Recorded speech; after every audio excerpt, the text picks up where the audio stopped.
328 ਪਾਵਨ ਸਰੂਪਾਂ ਦੇ ਮਾਮਲੇ 'ਚ ਆਇਆ ਨਵਾਂ ਮੋੜ। ਜਥੇਦਾਰ ਦਾ ਐਸਜੀਪੀਸੀ ਨੂੰ ਆਦੇਸ਼ ਕਿਹਾ, ਜਾਂਚ 'ਚ ਸਰਕਾਰ ਨਾਲ ਕਰੋ ਸਹਿਯੋਗ, ਐਸਆਈਟੀ ਨੂੰ ਮੁਹੱਈਆ ਕਰਵਾਓ ਲੋੜੀਂਦੀ ਜਾਣਕਾਰੀ। ਐਸਜੀਪੀਸੀ ਬੋਲੀ, ਸਿੰਘ ਸਾਹਿਬ ਦਾ ਹੁਕਮ ਕਬੂਲ। 2027 ਦਲਿਤ ਸੀਐਮ ਫੇਸ ਤੇ ਪੰਜਾਬ ਕਾਂਗਰਸ ਇੰਚਾਰਜ ਦਾ ਵੱਡਾ ਬਿਆਨ, ਕਿਹਾ 2022 ਦੀ ਗਲਤੀ ਕਾਰਨ ਹੋਇਆ ਸਾਡਾ ਨੁਕਸਾਨ। ਵੱਡਾ ਸਵਾਲ, ਆਖਿਰ ਭੂਪੇਸ਼ ਬਘੇਲ ਨੂੰ ਕਿਸ ਗਲਤੀ ਦਾ ਮਲਾਲ। ਅੰਮ੍ਰਿਤਸਰ ਸਰਪੰਚ ਕਤਲकांड ਦੇ ਸ਼ੂਟਰ ਛੱਤੀਸਗੜ੍ਹ ਤੋਂ ਗ੍ਰਿਫਤਾਰ, 14 ਤਰੀਕ ਦਾ ਮਿਲਿਆ ट्रांजिट रिमांड। तरनतारन दे सुखराज ते करमजीत वजों हुई पछाण। डीजीपी बोले, गैंगस्टर प्रभु दासवाल है कतल दा मास्टरमाइंड। कबड्डी प्रोमोटर राणा बलाचौरिया दे कतल केस च वड़ा एक्शन। एजीटीएफ ने वेस्ट बंगाल तो 2 शूटरां नूं कीता गिरफ्तार। 3 दिन दा मिलिया ट्रांजिट रिमांड। चलदे कबड्डी मैच दौरान गोलियां मार के कीता सी कतल। बरनाला सिंगर गुलाब सिद्धू ते हमले की प्लानिंग कर रहे 3 मुलजम काबू। बदमाशां च पिंड कोटदूना का मौजूदा सरपंच भी शामिल। कुछ समा पहला वीडियो जारी करके गुलाब सिद्धू नूं दित्ती सी धमकी। संगरूर दे पिंड तुंगा च छत तो डिगन कारण 12 साला बच्चे की मौत। पतंग उड़ाउंदे समय वापरिया सी हादसा। मापियां दा इकलौता पुੱਤ सी हरजोत सिंह। बंदी ਸਿੰਘਾਂ ਦੀ ਰਿਹਾਈ ਨੂੰ ਲੈ ਕੇ ਪੰਜਾਬ ਭਰ 'ਚ ਵੱਖ-ਵੱਖ ਜਥੇਬੰਦੀਆਂ ਦਾ ਪ੍ਰਦਰਸ਼ਨ। 4 ਘੰਟਿਆਂ ਦੇ ਲਈ ਟੋਲ ਪਲਾਜ਼ੇ ਕਰਵਾਏ ਫ੍ਰੀ। ਪੁਲਿਸ ਨੇ ਕਈ ਕਿਸਾਨਾਂ ਨੂੰ ਕੀਤਾ ਡਿਟੇਨ। सीएम ने एलपीयू स्टार्टअप पंजाब कॉन्कलेव की शिरकत। कहा, स्टार्टअप पंजाब मिशन के नाल सूबे की अर्थव्यवस्था मजबूत करने की कर रहे हैं कोशिश। नौजवानों को हर तरह का सहयोग देने का दिता भरोसा। श्री हजूर साहब च होने वाले शताब्दी समागम शामिल होंगे सीएम सैनी। सीएम फडणवीस ते ज्ञानी हरनाम सिंह खालसा वालों वफद ने दिता सद्दा। 25 जनवरी को होंगे नतमस्तक। सबसे आगे सबसे अलग करतार कंबाइन, भारत के पहले कंबाइन निर्माता।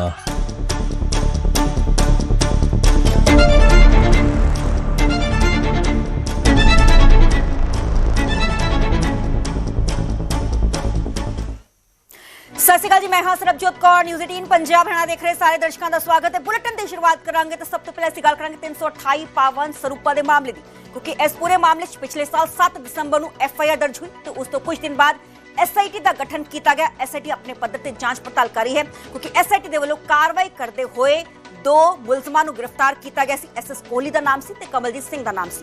328 पावन स्वरूपां दे केस नाल जुड़ी वड्डी खबर का जिक्र कर रहे हैं। न्यायिक हिरासत भेजे गए ने गिरफ्तार 2 मुलजम सतिंदर कोहली ते कमलजीत नूं अमृतसर कोर्ट दरअसल पेश किया गया सी। अदालत ने दोहां नूं 10 दिनां दी न्यायिक हिरासत भेज दिता। दस के एसआईटी ने 16 तत्काली अहुदेदारां एसजीपीसी के खिलाफ मामला दर्ज किया सी। हुण तक कोहली ते कमलजीत की गिरफ्तारी हुई। इस पूरे मामले में लेकर कुछ पड़ताल लगातार पुलिस के वालों की जा रही है, पर हुण पहली गिरफ्तारी 1 जनवरी को ही हुई सी। असीं खास तौर पर खबर दिखाई सी किस तरीके चंडीगढ़ के होटल तो एसएस कोहली की गिरफ्तारी हुई सी, क्योंकि एसएस कोहली एक अहम कड़ी दस्सिया जा रहा है, क्योंकि ऑडिट का काम एसजीपीसी का एसएस कोहली ही वेखदा सी। दूसरे मुलजम की गिरफ्तारी 2 दिन बाद हुई सी, कमलजीत सिंह की। हुण पुलिस ने इन्हां दोहां नूं अदालत च पेश करके जुडिशियल जो है रिमांड भेज दिता गया है। तो इन्हां दे खिलाफ दस दे कि एफआईआर दर्ज हुई सी, क्योंकि 7 दिसंबर को एफआईआर दर्ज हुई सी। तो उस तो बाद एसआईटी इस पूरे मामले लेके जांच पड़ताल कर रही है। हुण तक कोहली ते कमलजीत की गिरफ्तारी इस पूरे मामले हो चुकी है, क्योंकि एफआईआर 16 एसजीपीसी के तत्काली अहुदेदारों के खिलाफ ये पूरा मामला दर्ज किया गया। पर दूसरे पासे एसजीपीसी लगातार इस गल का जिक्र करती रही है कि ये कोई मामला बेअदबी का नहीं है, सगों ये पैसों की हेराफेरी का मामला है। एसआईटी अपने पद्धर से जांच पड़ताल कर रही है।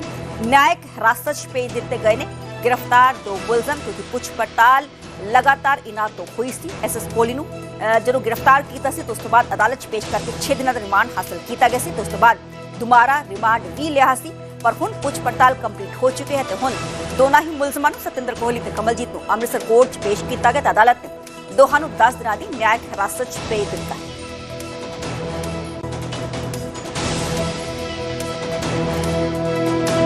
एसआईटी इस पूरे मामले च जांच पड़ताल कर रही है, क्योंकि तकरीबन 5 साल तो बाद का समा हो गया सी। अमृतसर की हेरिटेज स्ट्रीट से इस पूरे मामले लेके जो है वो धरना दिता होया सी, पर 7 दिसंबर को एफआईआर दर्ज हुई। तो उस तो बाद एक कार्रवाई एसआईटी लगातार कर रही है। मेरे नाल मेरे सहयोगी अमित शर्मा फोन लाइन से जुड़े ने।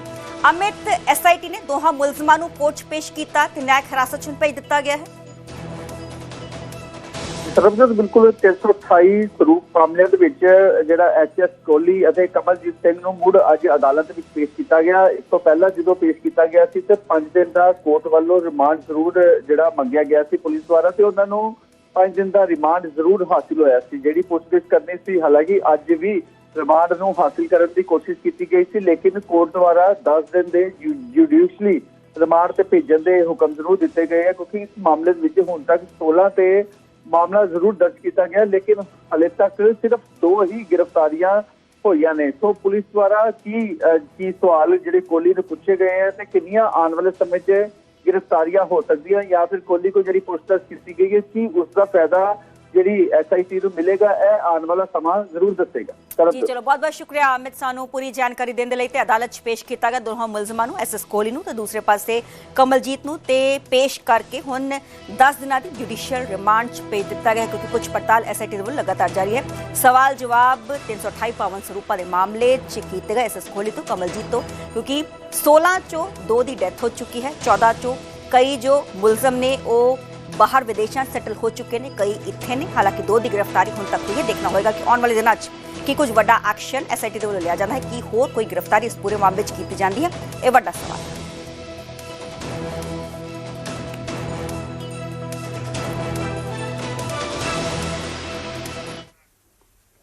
तीन सौ 328 पावन सरूपा का मामला इस वेले पंजाब का सब तो भखदा मुद्दा बनया हुआ है, जथेदार के आदेश के नाल मामले च नवा ट्विस्ट आ गया।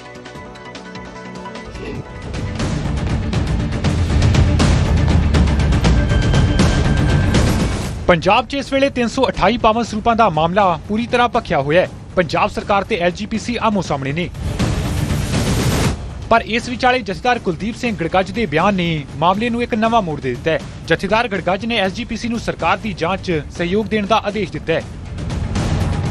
आदेशा मुताबक SGPC प्रधान पावन सरूपां दे मामले की जांच सहयोग करन, सरकार नाल सहयोग किया जावे, लोड़ींदी जानकारी दी जावे। पावन सरूपां दे मामले च संगत च दुविधावां पैदा कीतियां जा रहीआं ने, पंथ दे वडेरे हितां दे मद्देनज़र धामी बनदा सहयोग करन। SGPC दे अधिकार खेतर च सरकारी दखल सहन नहीं कीती, ना ही अगाह करांगे। कोई भी पार्टी सियासी लाभ चुकण दा यतन ना करे, सियासत बंद की जावे, नहीं तां सख्त कार्रवाई की जावेगी। हालांकि जथेदार गड़गज ने यह भी साफ किया है कि केवल पावन सरूपां दे मामले च सरकार नाल बनदा सहयोग किया जावे। दूजे पासे SGPC ने आदेश का स्वागत किया, पर सरकार नूं निशाने ते लैंदिआं कहा कि सरकार भरम पैदा कर रही है कि श्रोमणी कमेटी दोषियों नूं बचा रही है। तो अज सिंह साहब ने, क्योंकि संगत दे विच एक भरम पाया गया कि जिहड़ी श्रोमणी गुरुद्वारा प्रबंधक कमेटी आ, ये शायद इन्हां दोषियों नूं बचा रही है। तो उस गल नूं लैके किसी तरह की शंका ना रह जाए कि श्रोमणी कमेटी किसी तरह की इन्हां लोकां दी बचाव करने वास्ते नहीं आउंदी। जथेदार दा आदेश इसलिए भी अहम है क्योंकि 15 जनवरी नूं CM मान जथेदार अगे पेश होण जा रहे ने, ते पेशी तो पहला जथेदार ने सहयोग करने की हदायत दी है। इस तो पहला SGPC पुलिस वालों की जा रही जांच च सहयोग करने तो इनकार कर रही सी, ते इसलिए अकाल तख्त साहिब के हुक्मां दा हवाला दिता गया सी। पर हुण नवे आदेश तो बाद SGPC किवें सरकार का सहयोग करती है, जथेदार वालों इस मामले ते सियासत ना करने के हुक्म नूं किहड़ी पार्टी किन्ना मानती है, इस सब ते पंथक हलकियां दी नजर रहेगी। अमृतसर तो राजीव शर्मा दे नाल bureau report, news 18 Punjab Haryana. मैं एक गल कहना है पंजाब दे CM नूं, पंजाब दे लोकां नूं, ਇਹ ਆਪਣੀ ਜਿਹੜੀ ਪਾਵਰ ਹੈ ਉਹਦਾ ਗਲਤ ਦੁਰਉਪਯੋਗ ਕਰਦੇ ਨੇ, ਡਰਦਿਆਂ ਨੂੰ ਡਰਾਉਂਦੇ ਨੇ। ਜਦੋਂ ਸਾਹਮਣੇ ਕੋਈ ਪਤੰਦਰ ਟੱਕਰ ਜਾਂਦਾ ਫੇਰ ਇਹਨਾਂ ਦੇ ਪੈਰ ਨਹੀਂ ਲੱਗਦੇ। ਅੱਜ ਗੜਗੱਜ ਦਾ ਕੀ ਬਿਆਨ ਆਇਆ, ਜਥੇਦਾਰ ਨੇ ਕੀ ਕਿਹਾ ਕਿ SGPC ਸਰਕਾਰ ਨੂੰ ਸਹਿਯੋਗ ਕਰੇ। ਕਾਰਨ ਕੀ ਹੈ, ਜੋ ਪਾਵਨ ਸਰੂਪਾਂ ਦਾ ਮਾਮਲਾ ਹੈ, जो FIR ਹੋਈ ਆ ਉਹਦੇ ਵਾਸਤੇ ਲੋਕ ਜਾਣ ਚੁੱਕੇ ਨੇ, ਕਿਉਂਕਿ ਇਹ ਜਿਹੜੇ ਲੋਕ ਨੇ, ਜਿਹੜੇ SGPC ਦੇ ਮੁਲਾਜ਼ਮ ਨੇ, ਚਾਹੇ ਗੜਗੱਜ ਆ, ਇਹਨਾਂ ਸਾਰਿਆਂ ਵੱਲੋਂ ਉਸ ਮਾਮਲੇ ਨੂੰ ਦੱਬਿਆ ਜਾ ਰਿਹਾ। ਪਰ ਗੱਲ ਆ ਗਈ ਜਦੋਂ ਸਰਕਾਰ ਬਰਾਮਦੀ ਤੇ ਕਰਨ ਤੇ ਆ ਜਾਵੇ ਜਾਂ ਫਿਰ ਲੋਕ ਜਾਗ ਜਾਣ, ਤਾਂ ਫਿਰ ਜਿਹੜੇ ਚੋਰ ਚਪੱਟੇ ਅੱਜ ਕੁਰਸੀਆਂ ਤੇ ਕਾਬਜ ਨੇ ਉਹਨਾਂ ਦੀ उसको उसका लाभ हरियाणा प्रदेश के जन को मिले। साथियों, अब तक 360 से अधिक प्रोजेक्ट प्रपोजल्स उनकी प्राप्त भी हो चुकी है इस रिसर्च के लिए। वर्ष 2025-26 के राज्य बजट में हमने हरियाणा को उच्चतर शिक्षा का एक वैश्विक गंतव्य बनाने के लिए हर जिले में एक राजकीय महाविद्यालय को मॉडल संस्कृत महाविद्यालय बनाने के रूप में विकसित करने का संकल्प हमने लिया है। हमने, क्योंकि हर जिला के अंदर एक मॉडल संस्कृत महाविद्यालय हो जिसके अंदर सब सुविधाएं वहां पर मिले, और ये 22 मॉडल संस्कृत महाविद्यालय हमारी नई राष्ट्रीय शिक्षा नीति के प्रावधानों को वर्ष 2026-27 में पूरी तरह से ये लागू हो जाएंगे। हमने इसके ऊपर गति से काम कर रहे हैं। साथियों, राष्ट्रीय शिक्षा नीति 2020 ने देश की शिक्षा प्रणाली को 21वीं सदी की जरूरतों के अनुरूप ढालने की स्पष्ट रूपरेखा हमने तैयार की है, लेकिन किसी भी नीति की सफलता उसके प्रभावी, मापीय और समयबद्ध क्रियान्वयन पर वो निर्भर करती है ताकि उसका लाभ जन को मिले। साथियों, इसी जरूरत को ध्यान में रखते हुए गत 28 जनवरी को पंचकुला में हमने एक नीव पोर्टल, उसका भी शुभारंभ किया है। यह पोर्टल इंटेलिजेंस, डेटा ड्रिवन और डिसीजन सपोर्ट सिस्टम, वो जो नीति निर्माण तथा संस्थागत क्रियान्वयन के बीच की दूरी को वो समाप्त करेगा।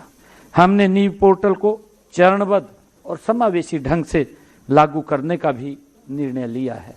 साथियों, हमने पहले चरण में इसे विश्वविद्यालयों में हम लागू करने जा रहे हैं और इसके बाद महाविद्यालयों और आगे चलकर स्कूलों तक, ये अन्य शैक्षणिक संस्थानों तक इसका विस्तार किया जाएगा। आपके सुझाव के आधार पर हमने कई महत्वपूर्ण पहले वो शुरू भी की हैं। साथियों, इनमें आधुनिक मॉडल संस्कृत स्कूल, जिसकी मैंने चर्चा भी की है कि हमने हर 10 किलोमीटर के ऊपर एक मॉडल संस्कृत स्कूल, ताकि आजकल माँ बाप सोचते हैं कि हमारा बच्चा अंग्रेजी स्कूल में पढ़े तभी वो प्राइवेट स्कूल्स की तरफ बढ़ते हैं। तो हमने उस बात को ध्यान में रखते हुए हर 10 किलोमीटर के ऊपर एक मॉडल संस्कृत स्कूल खोलने का निर्णय किया ताकि बच्चे सीबीएसई पैटर्न के अंदर अच्छी शिक्षा ले सकें और माँ बाप भी उनको वहाँ पर पढ़ाई कर सकें। क्योंकि हम सब जानते हैं, हम सबको मालूम भी है कि जो हमारे टीचर्स हैं वो टीचर्स इतने एक्सपर्ट हैं कि किस वो प्रक्रिया से निकल करके स्कूल के अंदर आते हैं। हमारे पास वो गुणवत्ता टीचर्स की है जो उनको उस लेवल के ऊपर उनकी पढ़ाई करा सकते हैं। साथियों, आपके सुझावों पर हमने जैसा कई विषयों को हमने शुरू किया है, इनमें जैसे दोहरी पाली में स्कूल संचालन जो डबल पैरी के हैं, हमने पिछले बजट के अंदर इस बात की घोषणा की थी कि सिंगल पारी में स्कूल होना चाहिए और वहाँ पर देख करके कोई अन्य उसका एक्सटेंशन अलग से कोई स्कूल बने, उसके लिए हम काम कर रहे हैं। और स्टेम लैब की स्थापना भी की जा रही है और छात्रों को इसरो, डीआरडीओ जैसे महत्वपूर्ण संस्थाओं से जोड़ना, ये हमने इसके अंदर तय किया है।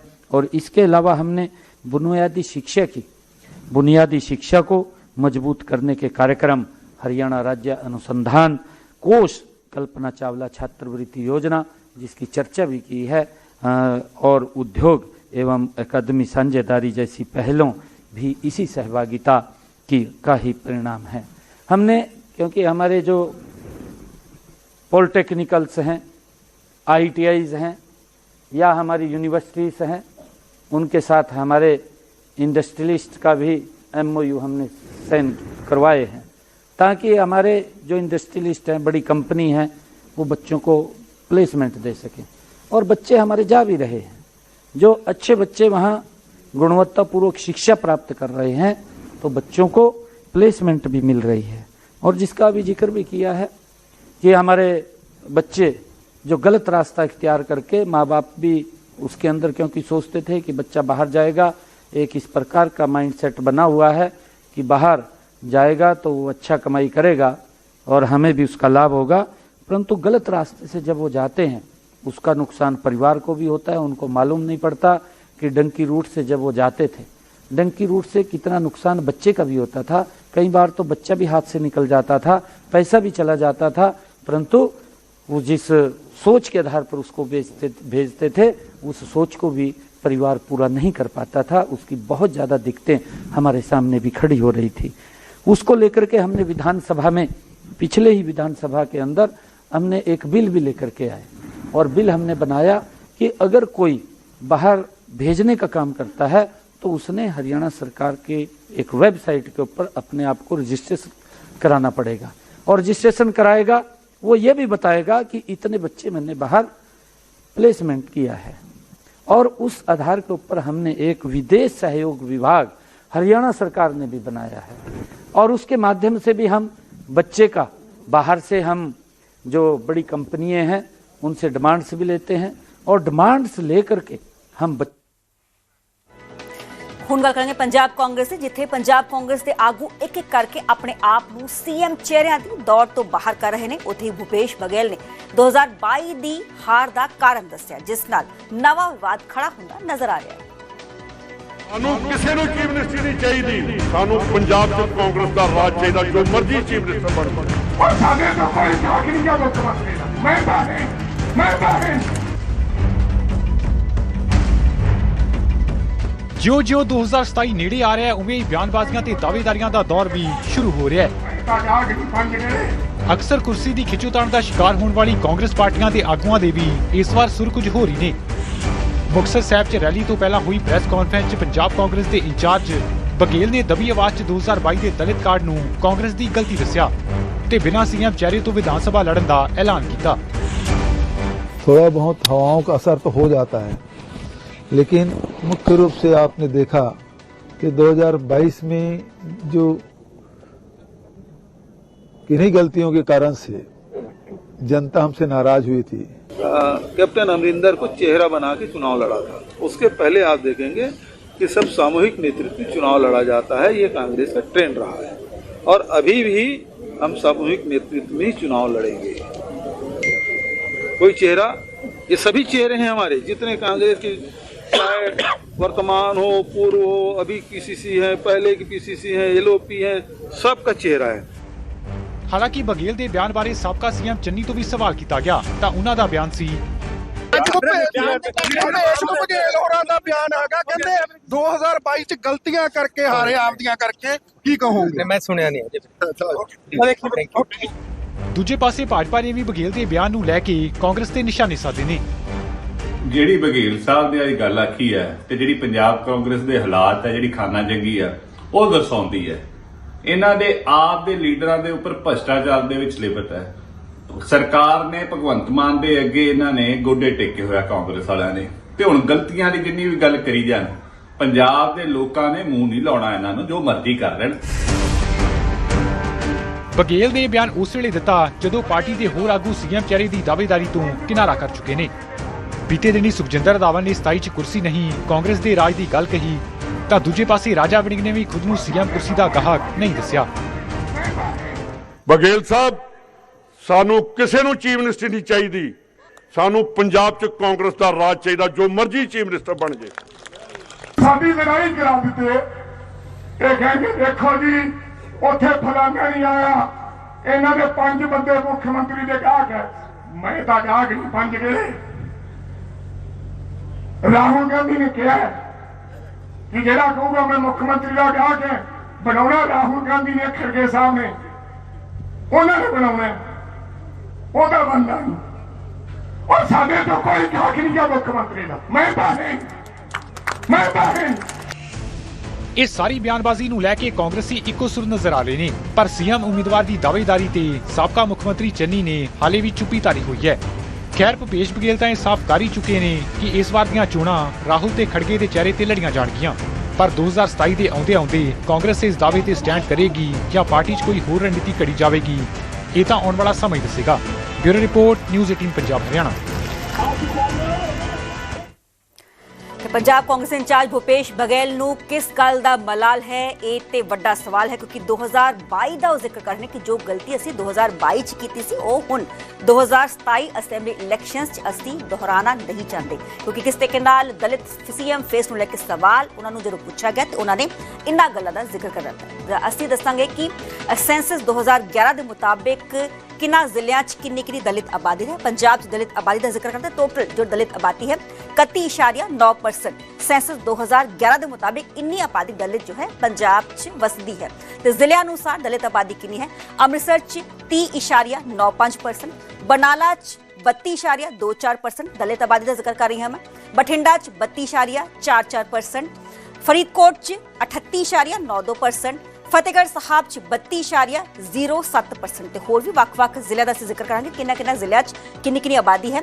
ਫਿਰੋਜ਼ਪੁਰ 'ਚ 42.17%, ਗੁਰਦਾਸਪੁਰ 'ਚ 25.26%, ਹੁਸ਼ਿਆਰਪੁਰ 'ਚ 35.14%, ਜਲੰਧਰ 'ਚ 38.95%, ਕਪੂਰਥਲਾ 'ਚ 33.94% ਜੋ ਆਬਾਦੀ ਹੈ ਤੇ ਇਹ ਵੱਖ-ਵੱਖ ਜ਼ਿਲ੍ਹਿਆਂ 'ਚ ਹੈਗੀ ਹੈ। ਤੇ ਟੋਟਲ ਜੋ ਆਬਾਦੀ ਹੈ ਦਲਿਤ ਪੰਜਾਬ 'ਚ 31.9% ਹੈ। ਹੋਰ ਵੀ ਜ਼ਿਲ੍ਹੇ ਸਾਡੇ ਕੋਲ ਆ ਚੁੱਕੇ ਨੇ। ਲੁਧਿਆਣਾ 'ਚ 26.39%, ਮਾਨਸਾ 'ਚ 33.63%, ਮੋਗਾ 'ਚ 36.50%, ਮੁਕਤਸਰ ਸਾਹਿਬ 'ਚ 42.31%, शहीद भगत सिंह नगर 42.51% जो दलित आबादी है वो वसदी है। क्योंकि दलित सीएम फेस ਨੂੰ ਲੈ ਕੇ ਉਹਨਾਂ ਨੂੰ ਜਦੋਂ ਸਵਾਲ ਪੁੱਛਿਆ ਗਿਆ ਤਾਂ ਉਹਨਾਂ ਨੇ ਇਸ ਗੱਲ ਦਾ ਜ਼ਿਕਰ ਕੀਤਾ। ਪਟਿਆਲਾ 'ਚ 24.54%, ਰੋਪੜ 'ਚ 26.42%, ਮੋਹਾਲੀ 'ਚ 21.73%, ਸੰਗਰੂਰ 'ਚ 27.87%, ਤਰਨਤਾਰਨ 'ਚ 33.71% दलित आबादी ਵੱਖ-ਵੱਖ ਸ਼ਹਿਰਾਂ 'ਚ ਜੋ ਹੈ ਉਹ ਵਸਦੀ ਹੈ। ਤੇ ਹੁਣ ਵੱਡਾ ਸਵਾਲ ਕਿ ਕਿਸ ਗੱਲ ਵੱਲ ਇਸ਼ਾਰਾ ਜੋ ਨੇ ਉਹ ਭੁਪੇਸ਼ ਬਘੇਲ ਕਰ ਰਹੇ ਸੀ, ਕਿਉਂਕਿ ਜਦੋਂ ਉਹਨਾਂ ਨੂੰ ਸੀਐਮ ਫੇਸ ਨੂੰ ਲੈ ਕੇ ਸਵਾਲ ਪੁੱਛਿਆ ਗਿਆ ਤਾਂ ਉਹਨਾਂ ਨੇ ਇਸ ਗੱਲ ਦਾ ਜ਼ਿਕਰ ਕੀਤਾ ਕਿ ਜੋ ਗਲਤੀ ਅਸੀਂ 2022 ਚ ਕੀਤੀ ਹੈ ਉਹ ਅਸੀਂ ਹੁਣ ਮੁੜ ਤੋਂ ਨਹੀਂ ਦੁਹਰਾਉਣਾ ਚਾਹੁੰਦੇ ਤੇ 2027 ਅਸੈਂਬਲੀ ਇਲੈਕਸ਼ਨਸ ਅਸੀਂ ਬਿਨਾਂ ਸੀਐਮ ਫੇਸ ਤੋਂ ਹੀ ਲੜਾਂਗੇ।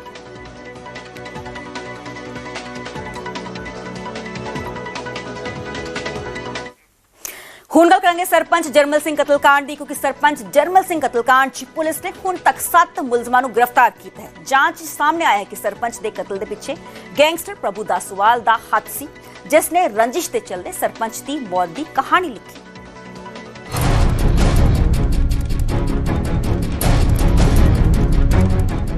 ਸਰਪੰਚ ਜਰਮਲ ਸਿੰਘ ਕਤਲकांड ਨੂੰ ਲੈ ਕੇ ਡੀਜੀਪੀ ਪੰਜਾਬ ਗੌਰਵ ਯਾਦਵ ਨੇ ਅਹਿਮ ਖੁਲਾਸੇ ਕੀਤੇ ਨੇ, ਜਿਨ੍ਹਾਂ 'ਚ ਇੱਕ ਖੁਲਾਸਾ ਇਹ ਵੀ ਹੈ ਕਿ ਸਰਪੰਚ ਦੇ ਕਤਲ ਪਿੱਛੇ ਗੈਂਗਸਟਰ ਪ੍ਰਭ ਦਾਸੂਵਾਲ ਮਾਸਟਰਮਾਈਂਡ ਹੈ, ਜਿਸ ਨੇ ਰੰਜਿਸ਼ ਤਹਿਤ ਸਰਪੰਚ ਦੀ ਮੌਤ ਦੀ ਕਹਾਣੀ ਲਿਖੀ। ਅੰਮ੍ਰਿਤਸਰ ਦੇ ਮੈਰੀਗੋਲਡ ਰਿਜ਼ੋਰਟ ਵਿਖੇ ਤਰਨਤਾਰਨ ਦੇ ਵਲਟੋਹਾ ਪਿੰਡ ਦੇ ਸਰਪੰਚ ਜਰਮਲ ਸਿੰਘ ਦੇ ਹੋਏ ਕਤਲ ਮਾਮਲੇ 'ਚ ਪੁਲਿਸ ਨੇ ਸ਼ੂਟਰ ਸੁਖਰਾਜ ਤੇ ਕਰਮਜੀਤ ਸਿੰਘ ਨੂੰ ਛੱਤੀਸਗੜ੍ਹ ਤੋਂ ਗ੍ਰਿਫਤਾਰ ਕੀਤਾ ਹੈ। ਜਾਣਕਾਰੀ ਸਾਂਝੀ ਕਰਦਿਆਂ ਡੀਜੀਪੀ ਨੇ ਦੱਸਿਆ ਕਿ ਸ਼ੂਟਰਾਂ ਦਾ ਟ੍ਰਾਂਜ਼ਿਟ ਰਿਮਾਂਡ ਲਿਆ ਗਿਆ ਹੈ। ਨਾਲ ਹੀ ਪੁਲਿਸ ਨੇ ਤਰਨਤਾਰਨ ਤੋਂ ਵੀ ਸ਼ੂਟਰਾਂ ਦੀ ਮਦਦ ਕਰਨ ਵਾਲੇ 3 ਮੁਲਜ਼ਮਾਂ ਨੂੰ ਗ੍ਰਿਫਤਾਰ ਕਰਨ ਦਾ ਦਾਅਵਾ ਕੀਤਾ। ਕੱਲ ਰਾਏਪੁਰ ਦੇ ਵਿੱਚ ਜਿਹੜੇ 2 ਅਕਿਊਜ਼ਡ ਅਰੈਸਟ ਹੋਏ ਸੀਗੇ ਉਹਨਾਂ ਦੇ ਨਾਂ ਹੈਗੇ ਸੁਖਰਾਜ ਸਿੰਘ ਉਰਫ ਗੰਗਾ, ਆਰਓ ਠੱਕੜਪੁਰਾ ਪੱਟੀ ਤਰਨਤਾਰਨ, ਤੇ ਸੈਕੰਡ ਅਕਿਊਜ਼ਡ ਇਸ ਕਰਮਜੀਤ ਸਿੰਘ, ਆਰਓ ਵਿਲੇਜ ਪਾਸਨਵਾਲ ਗੁਰਦਾਸਪੁਰ। ਇਹ ਜਿਹੜੇ ਮੇਨ ਐਸੇਲੈਂਟ ਸੀਗੇ ਜਿਨ੍ਹਾਂ ਨੇ ਗੋਲੀ ਚਲਾਈ ਸੀ। ਸੋ ਇਹਨਾਂ ਨੂੰ ਛੱਤੀਸਗੜ੍ਹ ਪੁਲਿਸ ਦੇ ਨਾਲ ਉਹਨਾਂ ਦੀ ਹੈਲਪ ਦੇ ਨਾਲ ਕੱਲ ਰਾਏਪੁਰ ਤੋਂ ਅਰੈਸਟ ਕਰਕੇ ਉੱਥੇ ਕੋਰਟ ਦੇ ਵਿੱਚ ਪੇਸ਼ ਕਰਕੇ 14 ਤਾਰੀਖ ਤੱਕ ਦਾ ਉਹਨਾਂ ਨੂੰ ਟ੍ਰਾਂਜ਼ਿਟ ਰਿਮਾਂਡ ਉਹਨਾਂ ਦਾ ਲਿਆ ਗਿਆ ਤੇ ਬਾਈ 에ਅਰ ਉਹਨਾਂ ਨੂੰ ਹੁਣ ਅੰਮ੍ਰਿਤਸਰ ਲਿਆ ਕੇ ਇਨਵੈਸਟੀਗੇਸ਼ਨ ਨੂੰ ਫਰਦਰ ਅੱਗੇ ਲੈ ਕੇ ਜਾਇਆ ਜਾਊਗਾ।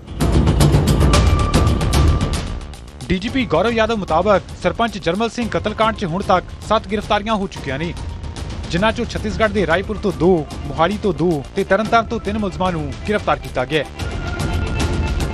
ਜਿਨ੍ਹਾਂ ਨੇ ਲੌਜਿਸਟਿਕਸ ਵੈਪਨਸ ਤੇ ਮੋਟਰਸਾਈਕਲ ਪ੍ਰੋਵਾਈਡ ਕੀਤੀ ਸੀਗੀ, ਇਹ ਦੋਵੇਂ ਅਕਿਊਜ਼ਡ ਇਹਨਾਂ ਦੇ ਨਾਂ ਜੋਬਨਜੀਤ ਹੈਗੇ। ਜੋਬਨਜੀਤ ਆਰਓ ਵਿਲੇਜ ਭਾਈ ਲਾਡੂ ਪੀਐਸ ਸਦਰ ਪੱਟੀ, ਤੇ ਦੂਜਾ ਜਿਹੜਾ ਜੋਬਨਜੀਤ ਹੈਗਾ ਇਹ ਕਲਸੀਆਂ ਕਲਾ ਪਿੰਡ ਦਾ ਹੈਗਾ, ਪੀਐਸ ਭਿੱਖੀਵਿੰਡ ਤਰਨਤਾਰਨ। ਸੋ ਇਹਨਾਂ ਨੂੰ ਇਨ ਦੋਵਾਂ ਨੂੰ ਕੱਲ ਐਸਐਸਓਸੀ ਤੇ ਕਾਊਂਟਰ ਇੰਟੈਲੀਜੈਂਸ ਦੀ ਟੀਮਾਂ ਨੇ ਕੱਲ ਅਰੈਸਟ ਕੀਤਾ ਸੀਗਾ।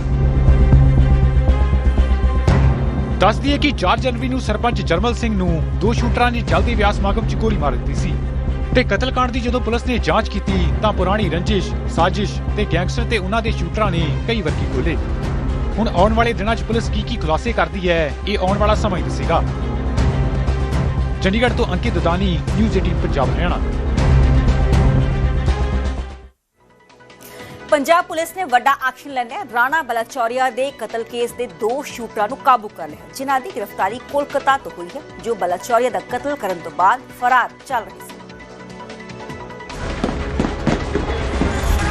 ਕਬੱਡੀ ਪ੍ਰਮੋਟਰ ਰਾਣਾ ਬਲਾਚੌਰੀਆ, ਜਿਨ੍ਹਾਂ ਦਾ ਕਬੱਡੀ ਦੇ ਚੱਲਦੇ ਮੈਚ 'ਚ ਗੋਲੀਆਂ ਮਾਰ ਕੇ ਕਤਲ ਕਰ ਦਿੱਤਾ ਗਿਆ ਸੀ, ਇਸ ਮਾਮਲੇ 'ਚ ਹੁਣ ਪੰਜਾਬ ਪੁਲਿਸ ਨੇ ਵੱਡਾ ਐਕਸ਼ਨ ਲਿਆ ਤੇ ਸ਼ੂਟਰਾਂ ਨੂੰ ਪੱਛਮੀ ਬੰਗਾਲ ਦੇ ਕੋਲਕਾਤਾ ਤੋਂ ਗ੍ਰਿਫਤਾਰ ਕਰ ਲਿਆ, ਜਿਨ੍ਹਾਂ ਦੀ ਪਛਾਣ ਕਰਨ ਪਾਠਕ ਉਰਫ ਕਰਨ ਡਿਫਾਲਟਰ ਅਤੇ ਤਰਨਦੀਪ ਸਿੰਘ ਵਜੋਂ ਹੋਈ ਹੈ, ਜੋ ਰਾਣਾ ਬਲਾਚੌਰੀਆ ਨੂੰ ਗੋਲੀਆਂ ਮਾਰ ਕੇ ਫਰਾਰ ਹੋ ਗਏ ਸਨ।